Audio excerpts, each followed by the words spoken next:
Ganten, le fondateur du World Health Summit. Detlev, êtes-vous là?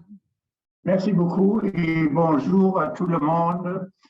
Let me say this was an extremely dense and very exciting. C'était super dense et très enthousiasmant. Et je vois qu'il y a 123 personnes qui écoutent. J'espère que les ministres de la Santé ou des Affaires étrangères vous aient écouté. Alors, bravo à Benoît Miribel et à toute l'équipe. Vous avez fait un super travail d'organisation et de résumé de ces idées. Et je pense que nous avançons à grands pas. Je vais revenir sur ce que disait Mathias. Il faut être ambitieux, mais il faut être également impatient.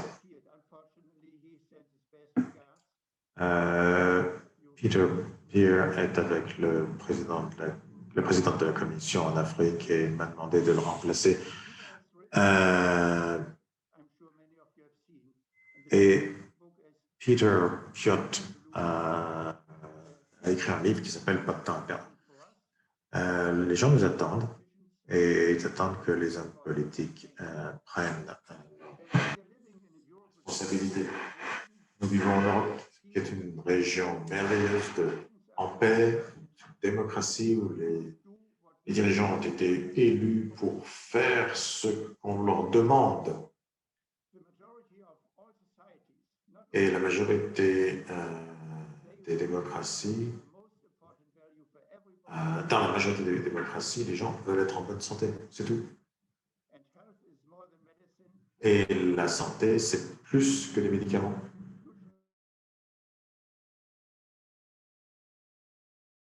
C'est une réflexion globale.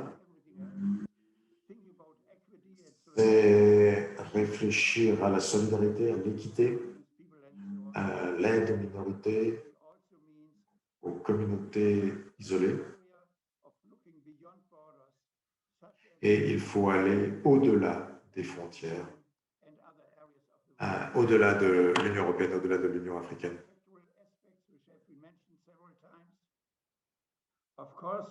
Et il y a des projets holistiques qui doivent être lancés, une approche holistique, et il faut des objectifs de développement durable, et cela nous permettra de sauver ce monde et de l'améliorer. Et nous avons besoin de l'interaction de tous les secteurs. Et c'est beaucoup plus facile à dire qu'à faire. Nous n'avons pas de temps à perdre. Il faut être impatient. Et il faut communiquer avec ceux qui travaillent au niveau gouvernemental afin que nous puissions construire cette Europe de la santé. Et ça doit être notre priorité numéro 1. Il y a des initiatives européennes qui existent déjà. Et il y a l'OMS, il y a WHS et il y a le Geneva Forum. Tout ceci doit être intégré dans un seul système. Et c'est la base de notre travail à venir.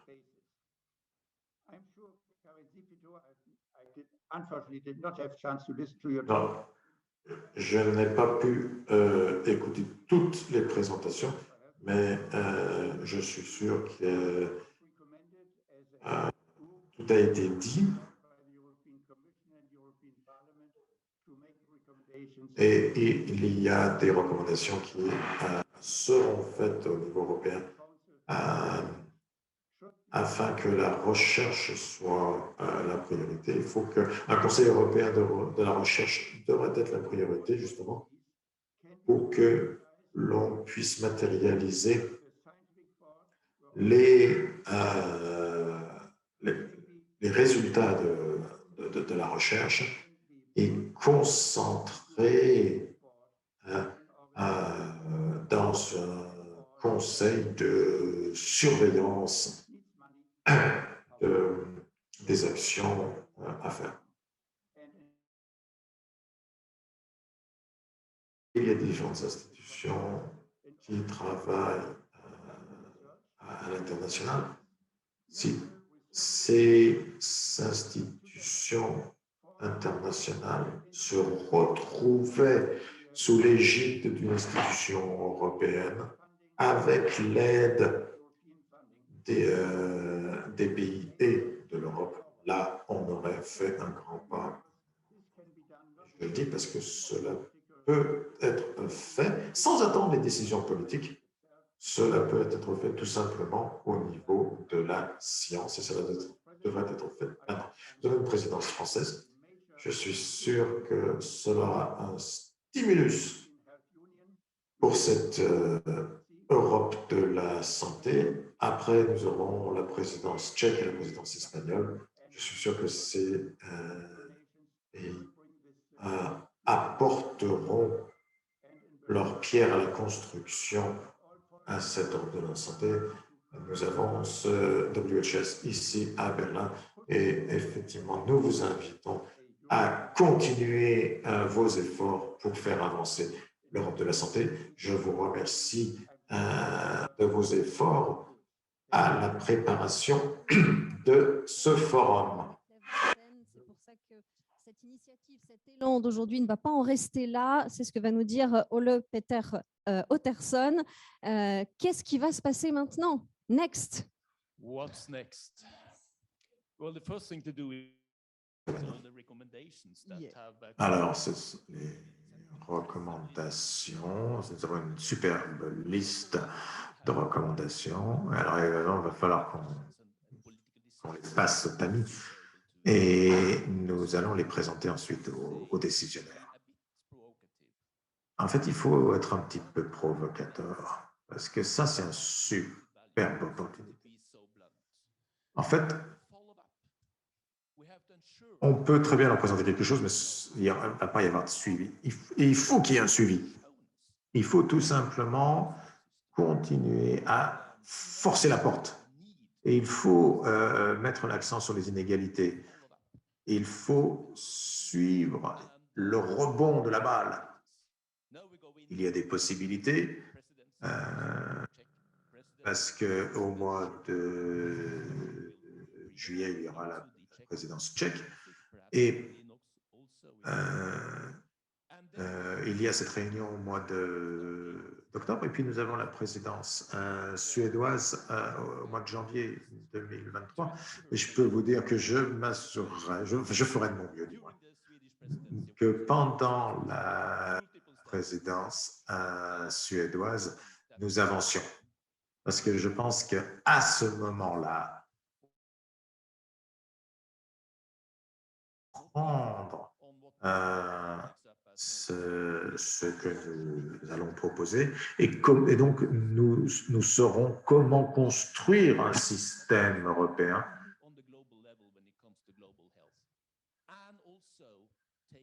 et tout en prenant en compte tout ce qui semble être la clé, c'est-à-dire la perspective interdisciplinaire.